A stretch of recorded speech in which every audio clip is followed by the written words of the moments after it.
નમસ્કાર મિત્રો, ટોક વાતમાં આજે એક એવી વાત જે તમને હર પરિસ્થિતિમાં સ્થિર રહેતા શીખવશે. એક સમયની વાત છે, એક રાજાએ પોતાના મંત્રીઓને બોલાવ્યા અને એક વિચિત્ર આદેશ આપ્યો. રાજાએ કહ્યું, મને એક એવું વાક્ય શોધી આપો જે હું જ્યારે બહુ ખુશ હોઉં ત્યારે વાંચું તો હું ગંભીર થઈ જાઉં, અને જ્યારે હું બહુ દુઃખી હોઉં અને મુશ્કેલીમાં હોઉં ત્યારે વાંચું તો મને શાંતિ મળે. મંત્રીઓ વિચારમાં પડી ગયા.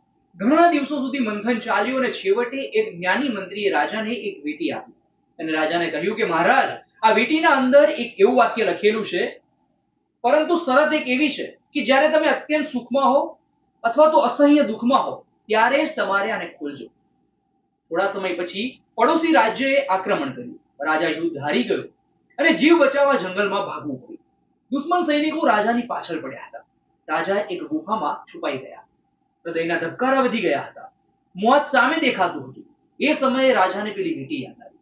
રાજાએ વીંટી ખોલીને અંદરનું વાક્ય વાંચ્યું અને તેમાં લખ્યું, આ સમય પણ પસાર થઈ જશે. આ વાંચતા જ રાજાનું મન શાંત થઈ ગયું. એમને સમજાયું કે જે રાજ્ય અને વૈભવ ગયું એ પણ કાયમી તો નહોતું જ ને. તો આ મુશ્કેલી પણ કાયમી નહીં હોય. થોડા સમય પછી દુશ્મનો ત્યાંથી નીકળી ગયા. રાજાએ ફરીથી પોતાની સેના ઊભી કરી અને યુદ્ધ કર્યું અને રાજા યુદ્ધ જીતી ગયો. જ્યારે રાજા વિજયના ઉત્સવમાં ઝૂમી રહ્યા હતા, આખું નગર તેમનો જય જયકાર કરતું હતું, ત્યારે ફરીથી એમને પેલી વીંટી યાદ આવી. એમણે ફરીથી વાંચ્યું, આ સમય પણ પસાર થઈ જશે. બધો જ અહંકાર ઓગળી ગયો અને રાજા ફરીથી વિનમ્ર બની ગયા. મિત્રો, આ વાર્તામાંથી આપણને બોધ મળે છે કે જિંદગીમાં સુખ હોય કે દુઃખ, કંઈ પણ કાયમી નથી રહેતું. સુખમાં ક્યારેય છકી ન જવું અને દુઃખમાં ક્યારેય હિંમત ન હારવી. સમય ગમે તેવો હોય તે પસાર થઈ જાય છે.